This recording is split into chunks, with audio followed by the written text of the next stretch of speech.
अस्सलाम वालेकुम दोस्तों, मां आहियां तव्हांजो पंहिंजो होस्ट राहिल जोकियो मौजूदु आहियां साउंड ऑफ सिंध जे बहितरीनु प्रोग्राम में। जीअं त असां सां गॾु हर नए एपिसोड में हिकु नओं ख़ूबसूरत महिमान हूंदो आहे। त अॼु जे असांजे जेको एपिसोड जा महिमान आहिनि उहे आहिनि साईं मक़बूल नारेजो साहब। साईं मक़बूल साहब, छा हाल आहे? ख़ुशि आहियो? तबियत सही आहे? अलहमदिल्ला फर्स्ट क्लास। सभ पहिरियों त राहिल साहब तव्हांजी वॾी महिरबानी जो तव्हां पंहिंजे स्टूडियो में मूंखे दावत ॾिनी ऐं महिमान तौरु घुरायो। मां तव्हांजो तहे दिलि सां शुक्रगुज़ार आहियां। साईं तव्हां जूं महिरबानियूं आहिनि जो तव्हां पंहिंजो बिज़ी शेड्यूल मां टाइम कढी असां वटि आया हो ऐं तव्हांजूं वॾियूं महिरबानियूं। अच्छा साईं, तव्हांखे जीअं ख़बर हूंदी त असांजे प्रोग्राम जो हिकिड़ो फॉर्मेट आहे।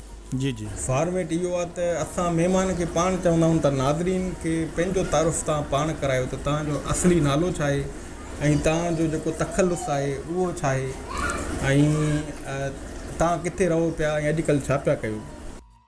वॾी महिरबानी राहिल साहब। ऐं तव्हां हिकिड़ो ज़बरदस्त चेंजिंग आंदी आहे। मूं अक्सर प्रोग्राम ॾिसंदो आहियां त जेको होस्ट हूंदो आहे उहो सॼा सुवाल वग़ैरह कंदो आहे, पर हिकिड़ी तव्हांजी इहा चेंजिंग आहे त तव्हां पूरो जेको इंट्रोडक्शन आहे उहो चई था वञो त पंहिंजो महिमान करे। इहा शइ हिकिड़ी मूंखे सुठी लॻी तव्हांजी। राहिल भाउ, असुलु मुंहिंजो जेको नालो आहे उहो मक़बूल हुसैन नारेजो ऐं मुंहिंजो जेको तालुक़ु आहे उहो ज़िले खैरपुर मीरस जे तालुके सोबोदरे जे हिकिड़े नंढड़े ॻोठ खलीफ़ा सां आहे।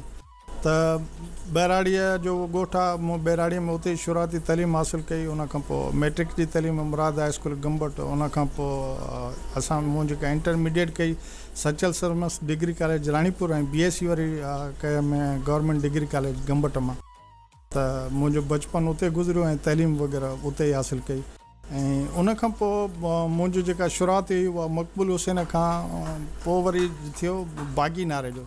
बागी नारेजो जेको मुंहिंजो सेकेंड निकनेम हुयो उहो हुयो बागी नारेजो। छो जो असांजा जेके कम या अहिड़ियूं कुझु शयूं हुयूं त जेको मुआशरे ऐं समाज में शयूं आहिनि उन्हनि खे तस्लीम कोन पियो कयां। हर उन कूड़ी रस्म ऐं रवाज खां मूं बग़ावत कई ऐं उन्हनि सां टकराव कयो पंहिंजे स्टूडेंट लाइफ में। त दोस्तनि जेके क्लास फेलो हुयो त उन्हनि चयो त यार तव्हां माना टकराव कयो था, तव्हां में बग़ावत आहे, तव्हां सम्झौता कोन था कयो, कंहिं बि माण्हू सां सहमत न आहियो, तव्हां पंहिंजी राय था ॾियो। त उहो कॉलेज जे ज़माने में सभिनी दोस्तनि मूंखे बागी नारेजो करे छॾियो। उन खां पोइ जॾहिं तइलीम पूरी थी ऐं मां पंहिंजी ज़िंदगीअ जो सफ़र शुरू कयो में त मां मूं में हिकिड़ी चेंजिंग आई। मूं माण्हुनि जे ॾुखनि में पेश आए में ऐं माण्हुनि जो सहकारी थियो में, दोस्तनि जो थियो में, धरतीअ जा जेके सूर हुया उहे उन्हनि खे शर्म कयमि। त अदबी लॾे में जेके दोस्त आया त उन्हनि मूंखे चयो यार तव्हांजो जेको बागी नारेजो आहे उन तख़ल्लुस खे ख़तमु करे तव्हांखे मक़बूल सिंधी छॾियूं था। त इहो मुंहिंजो हिकिड़ो सफ़र आहे मक़बूल हुसैन नारेजे खां बागी नारेजे खां मक़बूल सिंधी। अच्छा, मूंखे हालांकि तव्हां सां असांजो वास्तो को 15 सालनि खां 18 सालनि खां आहे, पर यकीन कयो मूंखे बागी नारेजे जी नई ख़बर। ऐं असांखे इहो फ़ाइदो आहे त तव्हां जॾहिं पंहिंजो तारीफ़ पाण कराईंदव त पोइ असांखे जेके शयूं ख़बर न हूंदियूं आहिनि उहे तव्हां पब्लिक खे ॿुधाए छॾींदा ऐं असांजी इहा पॉलिसी सुठी अथव ऐं असांखे बागी नारेजे जी अॼु ख़बर पई। अच्छा, भला मक़बूल सिंधी में बागी नारेजे में केतिरो फ़र्क़ु आहे? अच्छा, जेको बागी नारेजे वारो टाइम पीरियड हुयो उहो मुंहिंजो स्टूडेंट्स लाइफ हुयो। उन में माना ॾाढी हिकिड़ी मज़ामत ऐं टकराव हुयो। माना केर बि हुजे कोन ॾिसंदुमि त हीउ वॾेरो आहे, हीउ को ऑफिसर आहे या हिन खे हीअ शइ करण सां मूंखे नुक़सानु पहुचंदो। त उहो स्टूडेंट लाइफ में माना हिकिड़ो जेको मज़ामत वारो छो हुयो। जॾहिं मक़बूल सिंधी आहियां त मूं में हिकिड़ी बर्दाश्त अचे वई।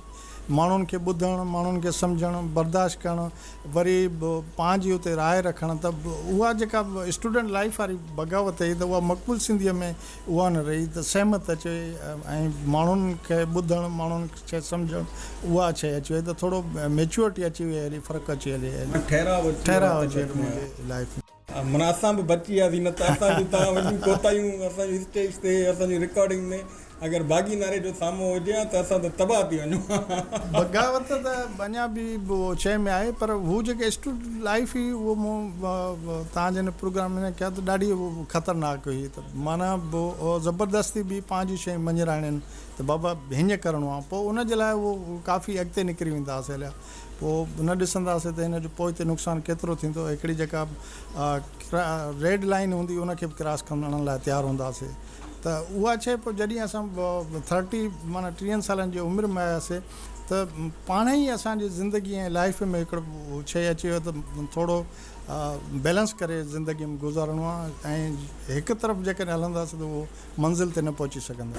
वाह, तमामु बहितरीनु। अच्छा साईं, भला तव्हां जेको आहे हीउ जेको लिखण जो सफ़रु आहे जेको, उहो लिखण जो सफ़रु कॾहिं खां बाक़ाइदे सां शुरू कयो आहे? मूंखे जेसि ताणी शइ यादि अचे थी त रेडियो पाकिस्तान खैरपुर ते प्रोड्यूसर मुख़्तियार मलिक हुयो ऐं बहितरीनु रेडियो जो कंपेयर रहियो आहे गफ़ूर चांग साहिबु। राति जो 9 बजे प्रोग्राम हलंदो, तारनि भरी राति। वाह, तारनि भरी राति। तारनि भरी राति प्रोग्राम हलंदो। पोइ हर हफ़्ते उते जेको आहे सो गीतनि भरी कहाणी उन प्रोग्राम में कंदा। पोइ मूंखे यादि अचे पियो 92 या 93 माना इन में मुंहिंजी पहिरीं कहाणी जेका रेडियो स्टेशन खैरपुर ते जेको आहे सो आनियर थी ऐं उनजो कहाणीअ जो जेको उनवान हुयो हू आज़ाद थी वई। हू आज़ाद थी वई। त उन में सरमन सिंधीअ जा गीत विझी करे गफ़ूर चांग जेका उहा कहाणी पेश कई या रेडियो ते हली, उन ॾाढी मक़बूलियत कई ऐं ॾाढी मूंखे स्टूडेंट लाइफ में पज़ीराई मिली। त शुरूआति कहाणियुनि खां हुई। कहाणियुनि खां पोइ मूं नसरी किताब लिखिया आहिनि, 2-3 मैगज़ीन टाइप लिखिया आहिनि ऐं हिकिड़ो किताबु लिखियो आहे जेको हिस्ट्रीअ ते आहे, तारीख़ ते, नारे जो कम्यूनिटीअ ते। छो जो मूंखां पहिरियों कंहिं बि नारे जो ज़ात ते, बिरादरीअ ते, तारीख़ ते कमु कोन कयो।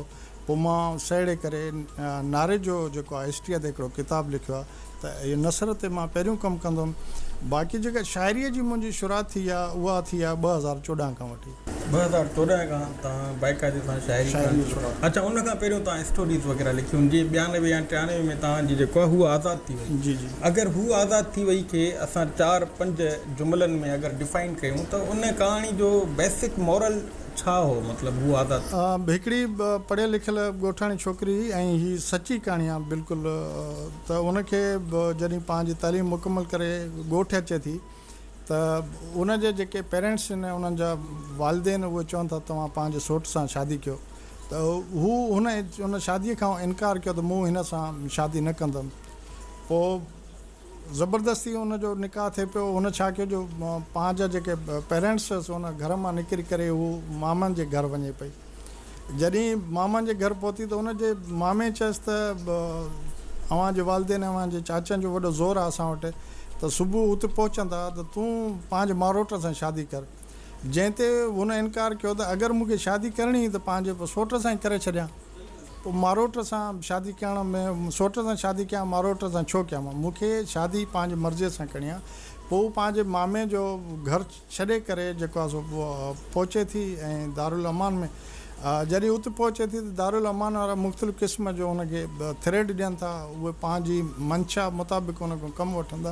त हू उते बि इनकार करे थी त तव्हांजे जेकॾहिं मां मर्ज़ीअ ते हलां, तव्हांजे चवण ते हलां, त पंहिंजे पीउ जो घरु, चाचनि जो घरु ऐं मामे जो घरु छो छॾे अचां। हू उतां बग़ावत करे वञी हिकिड़े वकील वटि पहुचे थी ऐं वकील बि हुनखे उहा ई थो चवेसि त जेकॾहिं तव्हां मूंखे राज़ी कंदो, हीअ शइ कंदो, त मां तव्हांजो फ्री ऑफ कास्ट जेको आहे सो केस हलाईंदुमि। हू उनखां करे थी इनकार त जेकॾहिं मां पंहिंजे घर खां बग़ावत कई आहे, घर खां कई आहे, उन्हनि खे राज़ी कोन कयो आहे, त पोइ उहो तुंहिंजी मंशा ते कीअं हलंदुमि, इन खां बि न थींदुमि। पोइ हुन छा कयो त पंहिंजो केस जेको आहे सो कोर्ट में विधो ऐं हुन चयो त मुंहिंजी जेके बि कम्यूनिटी में, बिरादरीअ में जेके बि रिश्तेदार आहिनि, इन्हनि सां मुंहिंजो को बि तालुक़ु कोन्हे। अॼु खां पोइ मां आज़ादु आहियां, पंहिंजा फ़ैसिला मां पाण कंदुमि।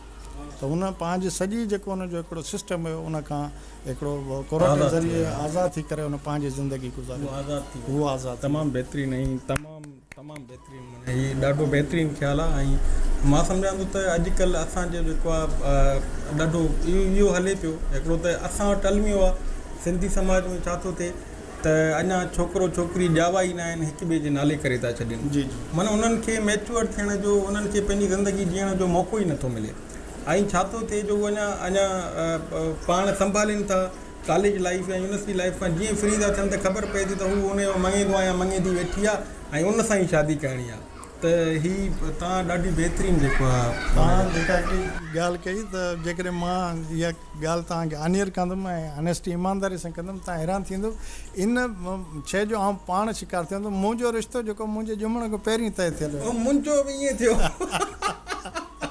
मां बि मुंहिंजो बि ईअं थियो ऐं मूंखे लॻे थो असांजो जेको कैमरामैन आहे जमशेद कासकली उनजो बि ईअं थियो अथव सो बिल्कुलु इहा हक़ीक़त राइट आहे ऐं ईअं माज़ियम शयूं थींदियूं रहियूं हाणे थोरो घटि आहे ईअं हाणे थोरो रुझान थी वियो आहे माण्हुनि में शऊर अची वियो आहे ऐं हाणे पेरेंट्स जेको आहे पंहिंजे औलाद जी ॻाल्हि रखनि था पर इहो आहे त मां सम्झां थो त असांजे समाज में सिंधी समाज में छोकिरी जी रज़ामंदी पुछणु घुरिजे पर जेके जज़्बाती फ़ैसिला आहिनि नौजवाननि जा उन्हनि खे घटि में घटि पंहिंजे पेरेंट्स सां डिस्कस करणु घुरिजे ऐं फैमिलीज़ खे ॾिठो वञे त आख़िर हू किथे रिश्तो करणु चाहिनि था छोकिरो हुजे चाहे छोकिरी हुजे पेरेंट्स सां या पंहिंजे वॾनि सां थोरो डिस्कस करणु घुरिजे ऐं माउ पीउ जी सलाह ज़रूरु वठणु घुरिजे ईअं न त माण्हू किथे फासी वञे इस्लाम बि चवे थो त तव्हां पंहिंजे जेको न्याणी आहे उनखां राय वठो उनखां पुछी करे पोइ शयूं कयो त असां इन्हनि शयुनि खे ॾिसणो खपनि तमामु बहितरीनु ऐं असांजी गुफ़्तगू हले पई साईं मक़बूल सिंधी साहिबु साईं मक़बूल हुसैन नारेजो साहिबु असां सां गॾु आहिनि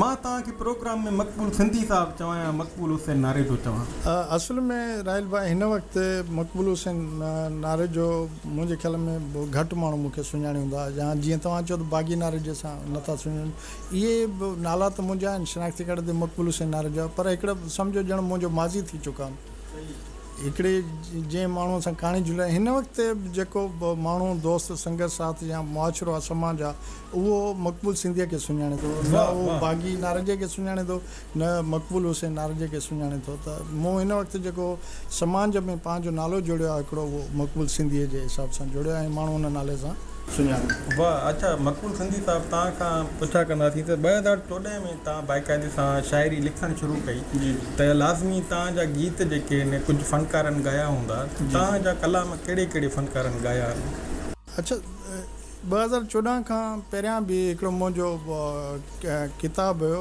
जो आम उजारे सो जीअंदो रहियो जेको मीरपुर ख़ासि में मुहरत थी ऐं हलीम बागी साहिब जे हथां हुनजी मुहरत थी ऐं उन में जेको फ़नकार हुयो उहो शफ़ी फ़क़ीर साहिबु हुयो त शफ़ी फ़क़ीर साहिबु हिकिड़ो नज़म हुयो मुंहिंजो जेको नारेजो कम्यूनिटी ते लिखणु हुयो त नारेजनि जी अज़मत वधाइण थो घुरां त पहिरियों जेको शुरूआती या मुंहिंजी कंहिं शइ खे ॻायो त उहो स्टार्ट जेको थियो उहो शफ़ी फ़क़ीर खां थियो जेको ऑन रिकॉर्ड ते आहे ऐं उहो चिड़ियल बि आहे पेज ते उन्हनि शयुनि ते उन खां पोइ जेका शुरूआती 2014 में त उन टाइम में सरमन सिंधीअ खे शहीद थिए 22 साल थी हलिया त मूं हिकिड़ो फेसबुक ते स्टेटस लिखियो त छा सिंध में मज़ाहमती शाइरी कोन पई थिए या मज़ाहमती शाइरी खे को फ़नकार नथो ॻाए त दोस्त आसिफ़ शर उन चयो त सरमंद अयाज़ कोटड़ीअ में रहे थो जेको बिल्कुलु सरमन सिंधीअ जहिड़ो ॻाए थो तव्हां जेकॾहिं उन सां मिलंदो त उहो इनक़लाबी शाइरी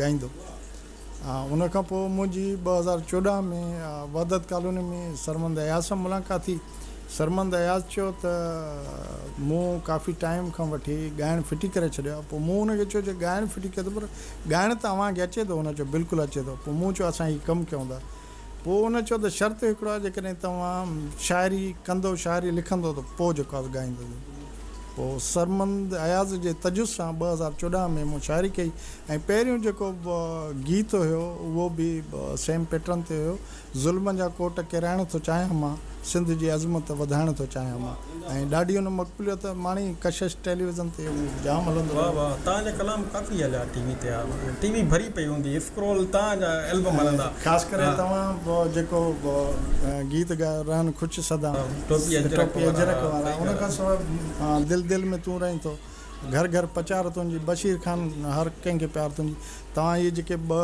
गीत ॻाया उन्हनि बि तमामु सुठी मक़बूलियत माणी ऐं जेसिताणी मुंहिंजी शाइरी कहिड़नि फ़नकारनि ॻाई आहे त काफ़ी सारा आहिनि मां जेकॾहिं नाला वठंदुमि दोस्तनि जो त बहितर सम्झां थो शफ़ी फ़क़ीर खां पोइ सरमंद अयाज़ खां पोइ डॉक्टर नबी बख्श आहे उन खां पोइ तव्हां मास्टर राहिल छो जो मक़बूल प्रोडक्शन मास्टर राहिल आहे ऐं इन खां पोइ वहीद समूह साहिबु आहे ममता लाचारी साहिबु शागिर्द आहे तमामु बहितरीनु ॻाइणो आहे उहो सरवर सखीराणी साहिबु आहे उन खां पोइ फ़क़ीर लियाकत आहे ऐं नौजवान सिंगर आमिर लाखो आहे ऐं रिसेंटली हाणे मुंहिंजा जेको आहे 4 गीत ॻाया आहिनि हिकिड़ो त वीडियो आहे ऐं 3 एल्बम ज़ाहिद शेख साहिबु ऐं ॿियो ज़ाहिद शेख साहिब जो तव्हां एल्बम करायो ॿियो मुराद मुराद यूसुफ बुल्ले भी काफ़ी जेको आहे सो मुंहिंजा गीत ॻाया। वाह वाह, तमामु बहितरीनु। ऐं अच्छा, तव्हां जी मूं ॾिठो आहे त मोस्टली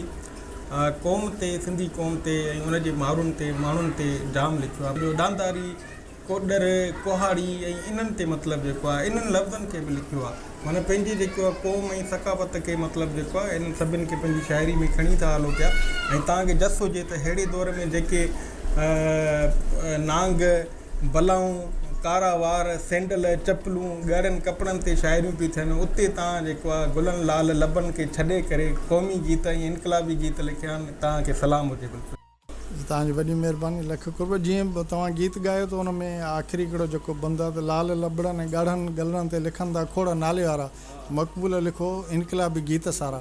सो मूं डांद, पांजारी, हर, कोडर, कुहाड़ी, टोपी, अजरक इन करे ॻाल्हि कयां त मूं ख़ुदि जेको जनमु मुंहिंजो थियो आहे ॿहिराड़ीअ में थियो आहे। ॿहिराड़ीअ जे माण्हुनि सां मूं रहियो आहियां। उन्हनि जा ॾुख, उन्हनि जूं तकलीफ़ूं, उन्हनि जूं दर्द कहाणियूं मूं सम्झां थो मुंहिंजियूं आहिनि। ऐं मूं सिंधी क़ौम, सिंधी माण्हू ऐं सिंध धरतीअ जो जेको दर्दु आहे उहो पंहिंजो दर्दु करे उनखे अॻिते आंदो ऐं उन्हनि ते लिखियो। चाहे उहो मुंहिंजूं कहाणियूं हुजनि, चाहे उहो मुंहिंजो नसरी हुजनि, या हाणे जेको सिस्टम हले पियो शाइरीअ में, त मुंहिंजो जेको मौज़ू आहे उहो सिंधी क़ौम ऐं सिंधी ॿोली आहे। तमामु बहितरीनु। अच्छा, हाणे माना तव्हांजो जेको रिसेंटली एल्बम आहे उहो ज़ाहिद शेख साहब जो तव्हां कयो। जी। ज़ाहिद शेख साहब जे एल्बम में तव्हांजा केतिरा गीत हुया? ज़ाहिद शेख जे एल्बम में मुंहिंजा 3 गीत। हिकु गीत गुल घुरायो, गुलाबी गुलाबी मुंहिंजो प्यार थो अचे। ऐं ॿियो जेको गीत त मोहबत जे सदाकत सां सिंध वतन रहंदो, पको यार सां उल्फत जो वचन रहंदो। ऐं टियों बि हिकिड़ो मुंहिंजो गीत हुयो, हिन वक़्तु उहो मुंहिंजे ज़हन ते कोन पियो अचे। माना टे गीत जेका हिन एल्बम में शामिल आहिनि। अच्छा, तमामु बहितरीनु। असां सां गॾु अगरि एॾो वॾो सिंधी जो नाले वारो अदीब, शाइर ऐं सोशल वर्कर, क़ौमी कारकुन गॾु आहे त मां रिक्वेस्ट कंदुमि साईं मक़बूल सिंधी साहिब खे त असांजी पंहिंजी का जेको आहे शाइरी असांजे नाज़रीन खे ॿुधायो प्लीज़। अच्छा, हीअ जेको रहियल बा मां अॼु तव्हांखे शाइरी ॿुधायां पियो। हिकु ॿ ॾींहं पहिरियों मां हिकिड़े प्रोग्राम में शिरकत कई। उन में हिकिड़े अजीब क़िस्म जो मंज़र मूं ॾिठो, जंहिंजी मूं पूरी शाइरी में मंज़र कशी कई आहे ऐं उहा तव्हांखे ॿुधायां पियो। मूं हिन प्रोग्राम वियुमि त उते हिकिड़ी ॾाढी ख़ूबसूरत हसीन छोकिरी हुई ऐं उनजे चहिरे लिबास में लॻे पियो त ॾाढी लिखी पढ़ी ऐं सोबर हुई। पर उहो एॾो ज़बरदस्त प्रोग्राम हुयो, उनखे उन प्रोग्राम में मज़ो कोन पियो अचे। उहो हिकिड़ी माना टेबल ते वेही, वरी ॿिए ते वेही पई, वरी रिसेप्शन पे वञे पई, वरी मोटी पई, ॼण कंहिंखे उहो तलाश पई करे। पोइ उनजी उहा शइ जॾहिं जॾहिं हिकिड़े शाइर जे अॻियां उहो मंज़र कशी त यकीन करें त प्रोग्राम त मूंखां बि विसरी हलियो। मूं शयूं उनखे ॾिसां पियो ऐं पंहिंजे ज़हन में आणियां पियो। हीअ बिल्कुलु नई ऐं निकोर मुंहिंजो हिकिड़ो गीत आहे जेको तव्हां सां शेयर कयां थो। त वार गुलाबी नेण नासी ही कजल कारा, वार गुलाबी नेण नासी ही कजल कारा, चपन ते लाली अखियुनि में उदासीअ जा धारा, हवाउनि खां पुछे थी, सदाउनि खां पुछे थी, ए चंड संदी सूरत, तूं कंहिंखे ॻोल्हे थी, तूं कंहिंखे ॻोल्हे थी, तूं कंहिंखे ॻोल्हे थी। ज़ुल्फ़नि जी छां में कई राज़ लिकियल आहिनि, मोहबत जा अणखुटियल इहे साज़ लिकियल आहिनि। हिन भरियल बाज़ार में तना थी हलें थी, पंहिंजे ई ख़्यालनि में छो पाण जलें थी, चपन ते लाली अखियुनि में उदासीअ जा धारा, तूं कंहिंखे ॻोल्हे थी, तूं कंहिंखे ॻोल्हे थी, तूं कंहिंखे ॻोल्हे थी। कारी कजली या तुंहिंजे नेणनि जी जोत, ॼण कंहिं मुसाफ़िर जी आख़िरी हुजे ओत, कंहिंजे अथई तांग कंहिंजो अथई इंतज़ारु, छो थी वियो आहे वैरान तुंहिंजो ई सिंगार, वेस गुलाबी नेण नासी ही कजल कारा, तूं कंहिंखे ॻोल्हे थी, तूं कंहिंखे ॻोल्हे थी। ए हुस्न जी राणी दिलि जो हाल ॿुधाए, ओ जल परी मक़बूल खे राज़ ॿुधाए, तुंहिंजे उन उदासीअ जो मन बणिजां सारो, थी पवे रोशन तुंहिंजो ई जहान सारो, चपन ते लाली अखियुनि में उदासीअ जा धारा, तूं कंहिंखे ॻोल्हे थी, तूं कंहिंखे ॻोल्हे थी, तूं कंहिंखे ॻोल्हे थी। वाह साईं वाह, कमाल तफ़ा। ऐं तव्हां माना ईअं बसि ईअं असांजे ज़हन में त उहो विजुअल बची आहे त उहा वेचारी केॾी परेशान हूंदी। अच्छा, जीअं हर कमु आहे, शाइरी हिकिड़ो ॾुखियो कमु आहे, त तव्हां इन जी बाक़ाइदे सां सिखिया वरिती आहे कंहिं उस्ताद खां या ही कुदरती ॾात आहे तव्हांखे या इन ते कमु कयो आहे तव्हां? ईमानदारी सां रहिल साहिबु तव्हां छो जो 15-20 सालनि खां पाण जुड़ियल आहिनि, तव्हां सुञाणी था हुनमें। त जीअं मूं तव्हांखे ॾसियुमि त सरमन दयाज़ चयो त जेकॾहिं मूंखे ॻाइणो आहे त शाइरी अव्हांखे करणी पवंदी। त असांजो हिकिड़ो जोड़ सिस्टम जुड़ी हलियो जेको अञा हले पियो ऐं इनशाला अॻिते बि हलंदो। बाक़ाइदा हिन वक़्त ताईं को बि मुंहिंजो अहिड़ो उस्तादु कोन्हे ऐं धुन ते तर्ज़नि ते या ट्रैकनि ते आउं शाइरी कयां कोन। जीअं हाणे तव्हांखे ॾसी वियमि त मंज़र कच्छी जाम ज़हन में को ख़्यालु अची वियो हलियो या का शइ आई त पोइ उनखे जेका अलाह साईं मूंखे दावत ॾिनी आहे उन मुताबिक़ कंदो आहियां। बाक़ी हादसाती तौर ते को गीत जेकॾहिं को मिली हलियो त उनखां नज़रसानी कराइण लाइ इस्लाह वठण जे लाइ जीअं गुल साहब आहे उनखां हिकिड़े गीत जी कराई, हबीब लगारी साहब आहे उनखां कुझु गीतनि जी कराई। हाणे ज़ाहिद साहब सां साथ जुड़ियो आहे त इनशाला ज़ाहिद साहब खां शागिर्दीअ जो सॻो बि वधंदो, इस्लाह बि कराईंदा। ज़ाहिद साहब ॾाढो बहितरीनु शाइर, बहितरीनु आवाज़ जो मालिक, बहितरीनु कंपोज़र, मुंहिंजो आइडियल आहे बाक़ाइदा ज़ाहिद। अच्छा, मुंहिंजे लाइ फ़ख्र जी ॻाल्हि आहे त मां तव्हांखे ॿुधाईंदो वञा त मक़बूल नारेजू साहब, मक़बूल सिंधी साहब जो मुंहिंजी ज़िंदगी ते कहिड़ो असरु रहियो। मुंहिंजी ज़िंदगी जो पहिरियों एल्बम जेको आहे उहो मक़बूल प्रोडक्शन में थियो ऐं मां ऑन एयर जेको आहे साईं खे थैंक यू चवंदुसि। ऐं मुंहिंजी हिन जेको आहे मूं फ़न खणी 2002 में या 2000 ईस्वी में मूं खणी सिखणु शुरू कयो हुजे, पर उनजी जेका पज़ीराई आहे उहा बाक़ाइदे सां शोज़ में परफॉर्म करणु, एल्बम थियणु, एल्बम रिलीज़ थियणु, उहा मक़बूल प्रोडक्शन जेको आहे मूंखे इंट्रोड्यूस करायो मार्केट में। उन खां पोइ बि बैक टू बैक मुंहिंजा एल्बम थिया, टीवी ते तव्हां मूंखे ऑन एयर कयो। ऐं मुंहिंजे लाइ वरी एज़ाज़ जी ॻाल्हि इहा आहे त ज़ाहिद शेख जहिड़े ॾाहे, ज़ाहिद शेख जहिड़े बहितरीनु कंपोज़र जी मौसीक़ी अरेंज करण जो मौक़ो मूंखे मिलियो ऐं ज़ाहिद साहब खे मूं रिकॉर्ड कयो पंहिंजे स्टूडियो में। मां तव्हांखे सलाम पेश थो कयां त तव्हां मूंखे अहिड़ो बहितरीनु जेके अपॉर्चुनिटीज़ ॾिनियूं ऐं thank U very much. Rahil भाई, इहा ख़ुशकिस्मती आहे जेकॾहिं तव्हांजे तजुस्बे ऐं तव्हांजे महिनत सां को माण्हू अॻिते अचे थो। मूं त चवंदुमि त इहो ऑनर आहे ऐं ख़ुशकिस्मती आहे। सलाहियत तव्हां में आहे, माना मुंहिंजो कमु आहे तव्हांखे अॻिते आणो ऐं तव्हां बि कुझु चयो त अॻिते निकिरी हलियो। मूं त पंहिंजी सॼी टीम जी ॻाल्हि कंदुमि। वईसम खे बि घोटके सां तालुक आहे, उनखे इंट्रोड्यूस मूं करायो। उन खां पहिरियों को एल्बम कोन हुयो। माशाल्लाह हाणे बहितरीनु ॻाए पियो, बहितरीनु उन पंहिंजो नालो कमायो आहे। उन खां पोइ मुराद यूसुफ बुरड़ो थी वियो, उन खां पोइ फ़कीर लियाकत थी वियो, डॉक्टर नबी बख़्श जेको नालो जो बिल्कुलु। त मूं जेको बि कमु कयो आहे त माना दोस्तनि खे संगत अहिड़नि माण्हुनि खे जंहिंखे कला आहे उन्हनि खे अॻिते खणी आयो आहियां। वाह, अच्छा भला तव्हांजी ज़िंदगी जो असल में हाणे ईअं त औलाद जीअं असांजो कमु, असांजा गीत, असांजूं शाइरियूं औलाद वांगुरु हूंदियूं न त सभु बराबरि हूंदियूं, पर ईअं तव्हांखे जेको आहे तव्हांजो पंहिंजो को गीत जेको कंपोज़ थियल हुजे ऐं तव्हांखे घणो पसंदि हुजे, तव्हांजी दिलि जे घणो वेझो हुजे, उहो कहिड़ो आहे? मतिलबु बिल्कुलु हिकिड़ो गीत नज़म आहे, मुंहिंजो हक़ ते क़ाइमु रहंदासीं, सच ते क़ाइमु रहंदासीं, ज़ालिम तोखा न ॾींदासीं, जबल बणिजी बीहंदासीं, तूं जे मारींदे नए रूप में वापसि वरंदासीं। सरमन दयाज़ ॻायो आहे ऐं क़ौमी तारीख़ में ॾाढो मक़बूल थी वियो आहे। जिते बि आउं वेंदो आहियां दोस्त उन फरमाइश कंदा आहिनि, ॿुधंदा आहिनि। ऐं हीअ जेको नज़म आहे इहो हक़ीक़ी मुंहिंजो आवाज़ु आहे। उन में आहे त मक़बूल मज़लूमनि जो साथी देश खे अर्पे थो हीअ हयाती, कोल इन ते न फिरंदासीं, नए रूप में वापसि वरंदासीं, वाह ज़िंदाबाद। अच्छा भला हिन फील्ड में तव्हांजो मनपसंदि जेको आहे फ़नकार कहिड़ो आहे? मुंहिंजो पसंदीदा जेको फ़नकार आहे उहो वन एंड ओनली वन सरमन सिंधी। ऐं उन खां पोइ जंहिं बि फ़नकार जी सरमन सिंधी आलाप आहे या सरमन सिंधीअ जे अंदाज़ में ॻाए थो, उन्हनि सभिनी खां पसंदि कयां।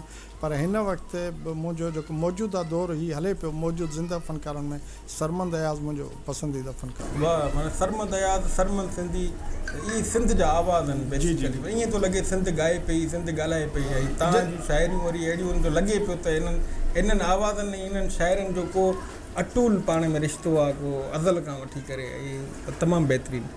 अच्छा, तमामु बहितरीनु। ऐं छा थींदो आहे जो असां वटि साईं जॾहिं तव्हां जहिड़ा ख़ूबसूरत शाइर मौजूदु हूंदा आहिनि त असां उन्हनि खां उन्हनि जूं शाइरियूं लाज़मी किसनि खां पोइ, सवालनि खां पोइ लाज़मी माना ॿुधंदा आहियूं। त महिरबानी करे असांखे ऐं असांजे नाज़रीन खे का शाइरी जेका तव्हांजी पसंदीदा हिकिड़ी ॿी का शाइरी हुजे ॿुधायो प्लीज़। असल में पसंदि शाइरियूं त काफ़ी जेके आहिनि उहे आनियर थी चुकियूं आहिनि, दोस्तनि ॿुधियुनि। ऐं मूं चवां थो त तव्हांजे हिन प्रोग्राम जे तर्ज सां नई नई जेका तकरीक मूं कई आहे, जेका पहिरियों दोस्तनि ॿुधे आहे, त उहा बहितर रहंदी। तमामु बहितरीनु, इहो एक्सक्लूसिव आहे। हिकु महबूब जेका आहे उहा पंहिंजे प्यार खे, पंहिंजे दोस्त खे जेको आज़ादी पसंदि आहे, उनजी रस्ता रोक करे थी त मूंखे छॾे तूं आज़ादीअ जे रस्ते ते न वञ ऐं उन तहरीक में शामिलु न थी। पोइ जेको आज़ादी पसंदि आहे उनखे जेको पंहिंजी शाइरीअ में उनखे चवे थो, ॿुधाए थो, त उहो हिकिड़ो मुंहिंजो गीत आहे जेको तव्हांखे ॿुधाइण थो चवां। त उहो आज़ादी पसंदि नौजवान चवे थो त प्यार ई आज़ादी आहे। वाह, प्यार ई आज़ादी आहे, प्यार खां सवाइ ही ग़ुलामी त गंदी हिकिड़ी गार आहे जानी। प्यार ई आज़ादी आहे, प्यार खां सवाइ हीअ ग़ुलामी त गंदी हिकिड़ी गार आहे जानी। तुंहिंजा लब बि ॻाढ़ा, गल बि ॻाढ़ा, इहे मुंहिंजे आज़ादीअ जो ॻार आहे जानी। हू चवे थो तुंहिंजा लब बि ॻाढ़ा आहिनि, तुंहिंजा गल बि ॻाढ़ा आहिनि, पर इहे लब ॻाढ़ा ऐं गल ॻाढ़ा मुंहिंजे आज़ादीअ जी रस्ता रोक था कनि ऐं उनजे विच में था अचनि, त इहे मुंहिंजी रस्ता रोक था कनि, पर मूं उन्हनि जी परवाह नथो कयां। चवे थो त इश्क जंहिंखे चऊं तंहिं मिटीअ जे वफ़ा जो कसम असांखे, इश्क जंहिंखे चऊं तंहिं मिटीअ जे वफ़ा जो कसम असांखे। सिंध जी सूंहं आहे, सिंधूअ जी सुर्क, जंहिं बिना तात तार आहे जानी। चए थो असां सिंध सां इश्क था कयूं ऐं सिंधूअ जो जेको पाणी आहे पियूं था उनजे सुर्क जो कसम खणी चवां थो त सिंध जी जेका सॼी सूंहं आहे, अगरि सिंधूअ में पाणी न आहे त उनखां सवाइ कुझु बि न आहे। सिंध खां न आहे मथे ॿियो कुझु बि, ही ईमान पंहिंजो सदा आहे। सिंध खां न आहे मथे ॿियो कुझु बि, ही ईमान पंहिंजो सदा आहे। जंहिं बि गदारी कई हिन वतन सां, तंहिं ते धरतीअ जी मार आहे जानी। वक़्त जे जाबरनि सूंहं सारी अॻियां, वक़्त जे जाबरनि सूंहं सारी अॻियां, ज़ुल्म जो ॼार फैलाए छॾियो। वक़्त जे जाबरनि सूंहं सारी अॻियां, ज़ुल्म जो ॼार फैलाए छॾियो। पर इहा सिंध जी ग़ैरत मुड़साणी आहे, हाणे ॿरंदी सा नार थी जानी। शेर मक़बूल सिंधीअ चया, जेकी सिंध जे सारे झर जंग में ॻाया। धरतीअ जी जंहिं कई ॻाल्हि महफ़िल में, सोई दिलि जो करार आहे जानी। जेको बि महफ़िल में सिंध जी ॻाल्हि कंदो उहो ई दिलि जो करार आहे जानी। हिकिड़ो गॾी गॾु ॿियो इस्म आहे, उहो बि ॿुधायां वधीक असां लाइ। हिन इश्क असांजे जीअ खे जलाए ई छॾियो, हिन इश्क असांजे जीअ खे जलाए ई छॾियो। हिन इश्क असांखे खाक में रलाए ई छॾियो। मिटीअ मां बणियल आहियां मिटीअ साण तन खे, मिटीअ मां बणियल आहियां मिटीअ साण तन खे। हिन इश्क असांखे यार मिलाए छॾियो। छॾाए तख़्त ऐं ताज बनाए मन मजनू, छॾाए तख़्त ताज ऐं बनाए मन मजनू। हिन इश्क असांखे लोक में नचाए छॾियो। कयो इश्क जहां में हुयो मक़बूल जंहिं अॻु में, कयो इश्क जहान में हुयो मक़बूल जंहिं अॻु में, तंहिं पाण खे अॼु पाण खां भुलाए छॾियो। हिन इश्क यार असांखे लोक साम्हूं नचाए छॾियो। साईं वाह, साईं वाह, तमामु बहितरीनु ऐं तमामु घणो मज़ो थो अचे पियो। अच्छा, छा थींदो आहे जो असां अगरि जीअं कंहिं फील्ड में कमु था कयूं पिया, ऐं हीअ फील्ड ॾाढी ॾुखियनि माण्हुनि जी फील्ड आहे, छा ख़्यालु आहे हुन? मौसीकार, फ़नकार, सदाकार, हिदायतकार, काफ़ी सारा एडिटर्स, माना भला कॾहिं दिलि शिकस्त थिया हुजो हिन कम में, या तव्हांखे तकलीफ़ पई मिली हुजे, या माना तव्हां चयो हुजे त यार इनफ थी वियो बसि? हा, हीउ कमु तव्हां जीअं ॾसियो त तमामु मुश्किल आहे। सभ खां पहिरियों शाइरी जी सिलेक्शन, तव्हां वटि जेका शाइरी अचे थी उन मां चूंड करणु। शाइर जी जेका मनपसंदि हूंदी आहे उहा पंहिंजी हूंदी आहे, उहो चाहींदो आहे त मुंहिंजो हीउ कलाम रिकॉर्ड थिए ॻाइनि। पर मूं वरी जेके एल्बम कया आहिनि उन मुंहिंजी पसंदि पंहिंजी हूंदी आहे, शाइर जी पसंदि न लाहींदो आहे। त पहिरीं जेको एतिराज़ ऐं शुरूआति थिए थी इन शइ तां थी त माना हिकिड़ी कंपनीअ जो मालिक ऐं जेको शाइर आहे उन में उन्हनि जी सिलेक्शन में थोरो फ़र्क़ु अचे थो वञे। रिसेंटली ज़ाहिद साहब जे एल्बम बि कुझु अहिड़ी शाइरी हुई जेका मूं रिजेक्ट कई त इहा न शाइर खे चओ ॿी ॾे। शाइर खां वठी उन खां पोइ स्टूडियो जी चूंड कयो त किथे रिकॉर्डिंग करणी आहे। उन में अंदरि जेको तव्हांजो रिकॉर्डिस्ट आहे वरी उन सां हम आहंगी लाज़मी आहे। वरी पाण जीअं फ्रेश कमु कंदा आहियूं त उते जेके म्यूज़िशियन वरी उन्हनि सां हेठां ई न्याज़ निवड़त करे कमु वठिणो पवंदो, उन्हनि खे राज़ी करिणो आहे। उन खां पोइ तव्हांजो वरी मरलो थो अचे वञे हलियो त उनजे लॉन्चिंग शो करण जे लाइ तव्हांखे ख़बर आहे पाण हिकिड़े मुनफ़रद अंदाज़ में जेको आहे सो लॉन्चिंग शो कंदा आहियूं। पाण हिकिड़ो अलहदा हॉल बुक कराए तमामु अहले शौर इज़त अदीब शाइर माण्हुनि खे धरतीअ जा जेके प्यार कंदड़ उन्हनि माण्हुनि खे घुराए सिंधी अजरक ॾींदा आहियूं। उन्हनि खे घुराए उन हॉल जी बुकिंग उन में माहौल जेको साज़गार रखणु ऐं अहिड़ो क्रिएट करणु त जेको फ़नकार उन स्टेज ते बीठो आहे जेको परफॉर्मेंस करे थो जीअं उनखे कंहिं क़िस्म जी रंडक न अचे शइ न अचे उहे शयूं करणु। उन खां पोइ वरी एडिटिंग जो मरहलो, उन खां पोइ रिलीज़ जो मरहलो, ही तमामु ॾाढो ॾुखियो आहे। ऐं सभिनी ते हिकिड़ो पैसो जेको लमसम अमाउंट बजट तव्हांजी ख़र्चु अचे थी। हाणे जॾहिं तव्हां रोमांस जे तरफ़ बि नथा वञो, इश्किया शाइरी बि नथा कयो, माहौल जी जेका डिमांड आहे उहा बि नथा कयो, पंहिंजी शइ त कयो त इहो सॼो पोइ बजट तक़रीबन तव्हांखे पंहिंजो पाण खे बर्दाश्त करिणो पवंदो। अच्छा, इहो ॾाढो बहितरीनु तरफ़ अचो पिया तव्हां। अच्छा, हीउ जेको सॼो एल्बम हिकिड़ो तव्हां सहेड़ियो था, मतिलबु जंहिंमें ऑडियो खां वठी वीडियो एडिटिंग हॉल, इहो तक़रीबन हिकिड़े फ़नकार जो तव्हांखे माना ख़बर पए दोस्तनि खे बि इहो घणे में ऑडियो सां गॾु ऐं मतिलबु वीडियो घणी ताणी थी थो वञे।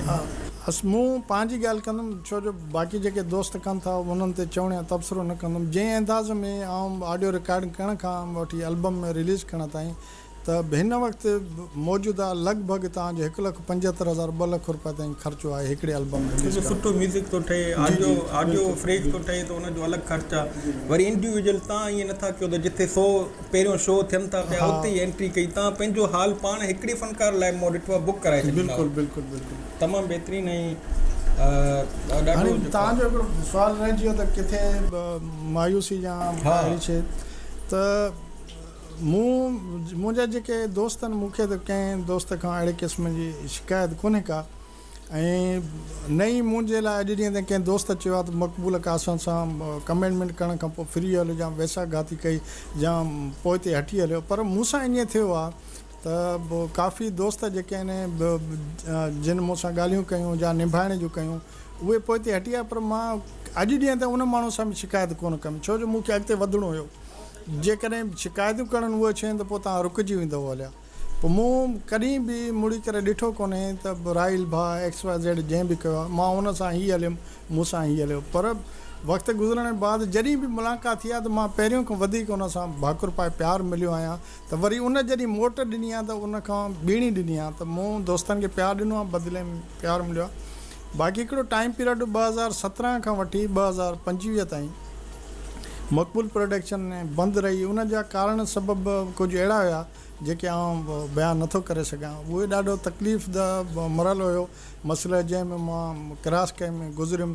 पर उनखे बि पार करे हाणे मंज़िल ते पहुतुमि ऐं पंहिंजो हिन वक़्तु हिकिड़े नए अंदाज़ में तव्हांजे तजुज़ सां मक़बूल प्रोडक्शन वरी रवंदो आहे। ऐं हाणे इन में चेंजिंग इहा आंदी आहे त मां साईं निज़ाकत अली फाज़लानी साहिबु XDG लाइब्रेरी आहे उनखे सरपरस्त हलाईंदो आहे। ऐं ॿिया बि अहिड़ा दोस्त आहिनि उहिदेदारनि जिन जी बॉडी मां जल्दी हिकिड़ी मीटिंग में अनाउंस कंदुमि त मक़बूल प्रोडक्शन खे हिकिड़े बिल्कुलु असां नए अंदाज़ में खणी पिया अचूं। ऐं कासमाबाद हैदराबाद में हिकु वॾो मेगा स्टूडियो पिया ठाहियूं, उनजी बि जल्दी असां ओपनिंग कंदा। वाह। अच्छा, उन स्टूडियो में छा छा हूंदो माने उन स्टूडियो में जेको तव्हां मेगा स्टूडियो आहे मक़बूल प्रोडक्शन? जी जी।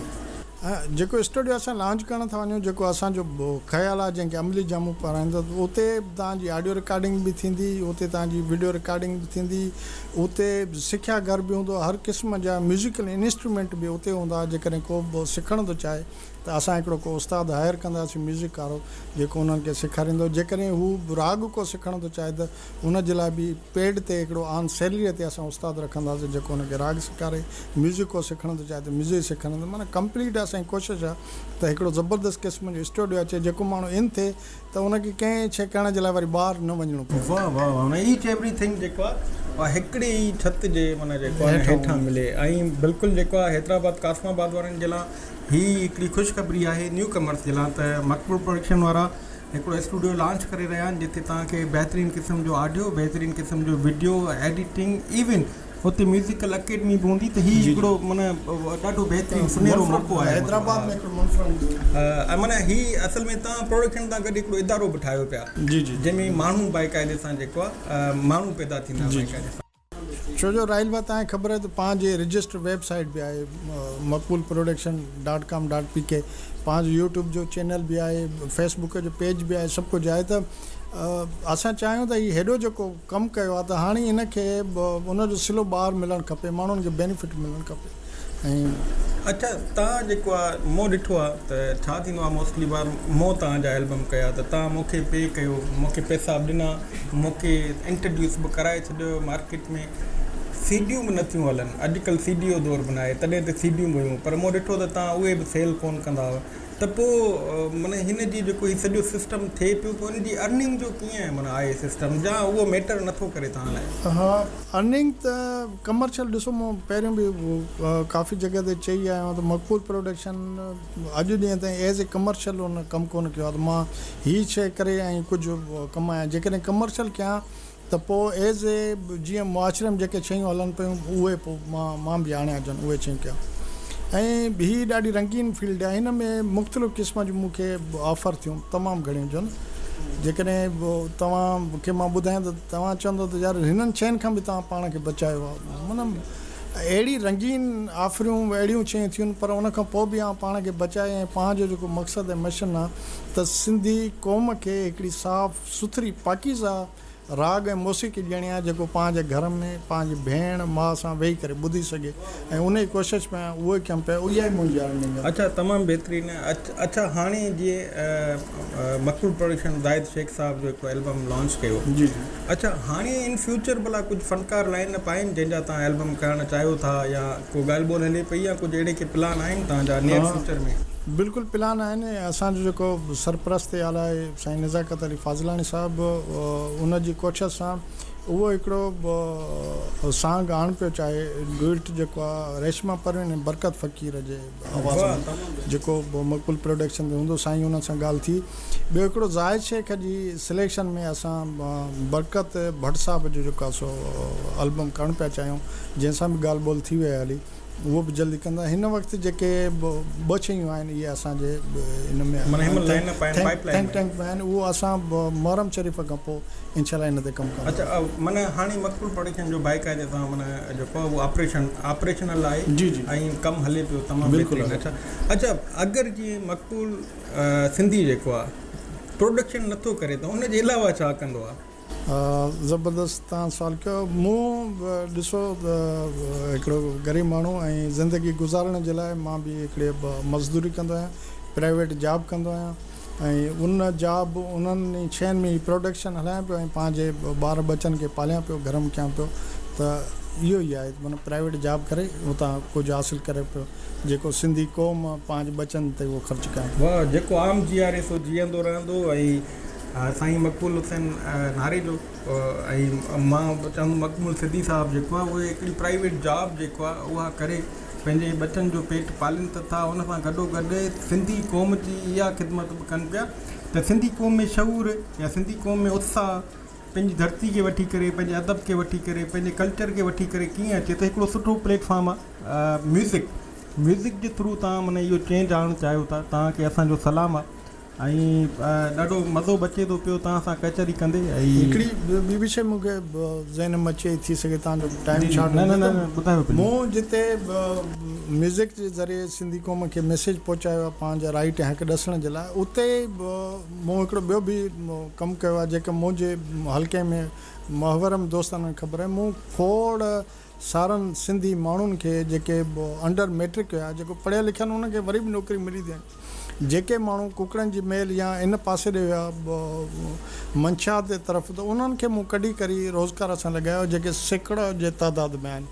माना उन्हनि माण्हुनि खे बुराइयुनि मां कढी करे बेसुर रोज़गार सां लॻायो ऐं उहे तमामु बहितरीनु ज़िंदगी गुज़ारे रहिया आहिनि ऐं बुराइनि खां परनि। इहो बि हिकिड़ो मुंहिंजो पहलू आहे त माण्हुनि खे जेके अंडर मैट्रिक माण्हू आहिनि उन्हनि खे मुख़्तलिफ़ फैक्ट्रियुनि में मुख़्तलिफ़ इदारनि में ड्यूटी वठी ॾियां ऐं उन्हनि खे सिधे ॾाढो बहितरीनु तमामु बहितरीनु कमु तव्हांजो ऐं सिंधी क़ौम जे लाइ ऐं स्पेशली मैट्रिक पास नौजवाननि खे तव्हां कीअं रोज़गार सां लॻायो था ऐं तमामु बहितरीनु। अच्छा हाणे छा आहे साईं असांजे प्रोग्राम जो आहे हिकिड़ो लिमिटेड टाइम। हाणे छा आहे जो मां त तव्हां खां इजाज़त वठंदुसि नए एपिसोड जे लाइ हिकिड़े नेक्स्ट एपिसोड जे लाइ, पर उन खां पहिरियों मक़बूल सिंधी साहिब खां असां लाज़मी हिकिड़ो मैसेज जेको आहे असांजी क़ौम जे लाइ, असांजे ॾिसंदड़नि लाइ, असांजे व्यूवर्स लाइ जेको तव्हां मैसेज ॾियणु चाहियो। मुंहिंजो मैसेज सिंपल आहे। सभ खां पहिरियों जेको शइ आहे उहो इख़लाक़ हुजणु खपे। इख़लाक़ खां पोइ तव्हां तइलीम सिखो, तइलीम पिरायो। तइलीम तव्हांखे हूंदी त तव्हांखे पंहिंजा हक़ ऐं राइट्स ख़बर हूंदा त असांजा कहिड़ा आहिनि ऐं तव्हांखे वठण में आसानी थी वेंदी हली। पंहिंजी ॿोलीअ, पंहिंजी धरती ऐं पंहिंजी क़ौम सां जुड़िया रहो जेका तव्हांखे अमर करे छॾींदी। तव्हांजी वॾी महिरबानी। जी सिंध जी लतीफ़। अच्छा मक़बूल साहिबु, जीअं त मक़बूल प्रोडक्शन जेको आहे उहा को 12-14 सालनि खां फंक्शनल आहे, त भला इन में तव्हांजे शाइरनि कहिड़ा कहिड़ा दोस्त शाइर आहिनि जेके तव्हां सां यको लॻा पियल आहिनि ऐं तव्हां सां हर ॾुखे सुखे वक़्त में गॾु बीठा आहिनि? हाँ, तमामु ज़बरदस्त तव्हां सुवालु कयो, छो जो मक़बूल प्रोडक्शन जी हिकिड़ी टीम आहे। जेसिताणी ॻाल्हि आहे शाइरनि जी, त मूं ज़ाहिद शेख साहब जे हिन एल्बम खां पहिरियों 173 अदबी शाइरनि जी शाइरी रिकॉर्ड करे चुको आहियां। 173 में हुन माना बेटाई थी वियो, सचल सरमस्त, शेख हयाज़, लतीफ़, उस्ताद बुखारी, ईसा कराई, जेके बि नाले वारा वॾा वॾा आहिनि। पर उन खां पोइ हेठि जेके नई टे जा माण्हू डॉक्टर मुश्ताक फुल थी वियो हलियो, उन खां पोइ इदरीस नोएडो थी वियो हलियो, जब्बार जुणे जो थी वियो सांगड़ वारो, हबीब लगारी साहब थी वियो सांगड़ वारो, दाऊद मीरबर थी वियो हलियो पंहिंजो जमपीर जो, अमीर अहमद खोसो साहब थी वियो हलियो, असद चाचड़ साहब थी वियो हलियो, एजाज़ कटपट साहब जेको लाड़काना एजाज़ लाड़।